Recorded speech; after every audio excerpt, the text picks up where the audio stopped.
Hi అండి, అందరికీ నమస్కారం. వెల్కమ్ బ్యాక్ మన ఛానల్. ఈరోజు సాఫ్ట్గా ఉండే ఫ్రై ఆయుర్వేద రసం చూపిస్తానండి. ఎలా తయారు చేయాలో చూపిస్తాను. షుగర్ బీపీ వాళ్ళు కూడా కంట్రోల్ చేయాలని ట్యాబ్లెట్లు వాడకుండా ఉండేవాళ్ళు తిన్నా సరే అరిగిపోయేటట్టు ఈ రసం ఫ్రై చూపిస్తాను. చికెన్ ఫ్రై తింటే అరగలేదన్న వాళ్ళు ఒకసారి ట్రై చేయండి, చాలా బాగుంటుంది. మనం కుక్కర్లో వేసి 3 విజిల్ రానిచ్చే తర్వాత ఈ ఫ్రై వేయించుకున్నామంటే ముక్క చూడు బాగా సాఫ్ట్గా ఉడికి మంచి గోల్డ్ కలర్లో ఉంటుంది. ఈ ఫ్రై ఇది తిన్నా మనకి ఎలాంటి ఎఫెక్ట్ ఉండదు. అరకేజీ చికెన్ ఇది.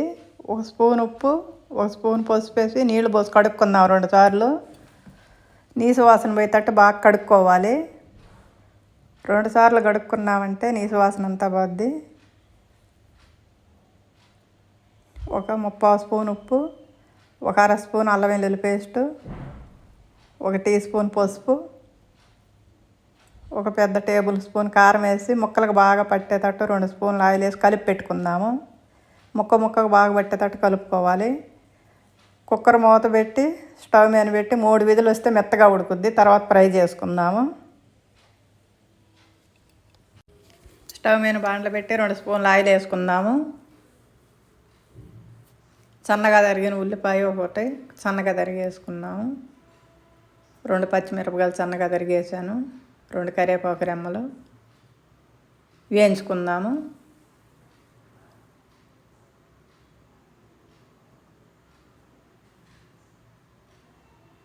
ఉడకబెట్టిన చికెన్ ఉంది, విజిల్ తీసాను, మెత్తగా ఉడికింది 3 విజిల్కి. దీంట్లో వేసి కలిపేసుకుందాము. ఇట్లయితే తొందరగా అయిపోద్దండి ఫ్రై. ముక్క బాగా వేగుద్ది, మనకి మెత్తగా ఉంటుంది, బాగుంటుంది. షుగరు బీపీ ఉండే వాళ్ళకి అంత గట్టిగా ఉన్నాయి తిన్నారంటే అది అరగదు. ఇటు కనుక ఫ్రై చేసుకున్నారంటే ఎలా ఉంటే ప్రాబ్లం లేకుండా ఉంటుంది. వేగింది, మూత పెట్టాం కదా. ఏమైనా ఏగన ముక్కలు ఉంటే తిప్పుకొని ఇంకొక నిమిషం మూత పెట్టుకుందాము.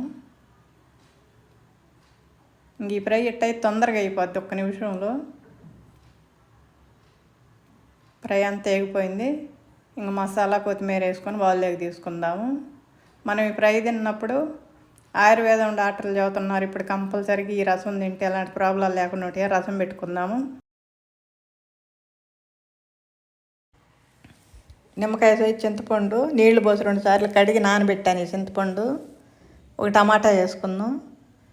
కళ్ళు ఉప్పేసి టమాటా చింతపండు మెత్తగా నలిపేసుకొని పిప్పులు తీసి పక్కన పెట్టుకుందాం. రసం తీసి మిక్సీ జార్లో 1 స్పూన్ కందిపప్పు, 1 స్పూన్ ధనియాలు, 1 స్పూన్ జీలకర్ర, 4 వెల్లుల్లిపాయ రెబ్బలు, 2 చిన్న కొబ్బరి ముక్కలు, 2 ఎండుమిర్చి, కరివేపాకు రెమ్మలు వేసి ఒకసారి మిక్సీ పట్టుకుందాము. 1/4 టీ స్పూన్ మిరియాలు వేసి ఇంకొకసారి మిక్సీ పట్టి రసంలో పోసేసుకుందాము. పచ్చి మసాలన్నీ ఈ రసంలో పోసేసుకుందాము. ఈ మసాలాన్ని స్టవ్ మీద తాలింపుకి పెట్టుకుందాము. స్టవ్ మీద గిన్నె పెట్టి 1 స్పూన్ ఆముదం వేసాను, 2 స్పూన్లు ఆయిల్ వేసాను, 2 ఎండుమిర్చి వేసుకుందాము.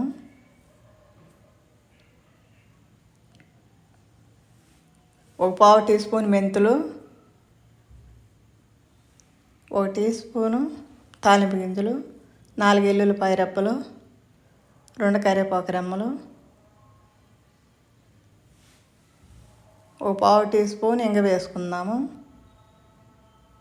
1 1/2 టీ స్పూన్ పసుపు వేసుకుందాం. తాలింపులో పసుపు వాసన రాకుండా ఉంటాయి రసం తాలింపులు వేసి కలిపేసుకుంటే.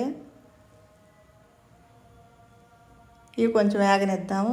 వేగనిచ్చి కలిపి పెట్టుకున్న రసం తాలింపులో పోసేసుకుందాము.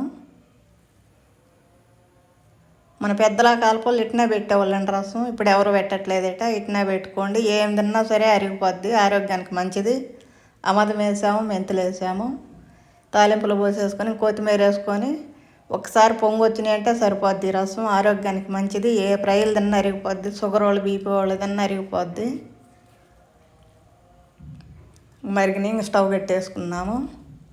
వీడియో నచ్చితే లైక్ చేయండి, షేర్ చేయండి, సబ్స్క్రైబ్ చేయండి. ఫ్రైలు తిన్నప్పుడు కంపల్సరీగా ఈ ఆయుర్వేదం రసం పెట్టుకోండి, ఆరోగ్యానికి మంచిది.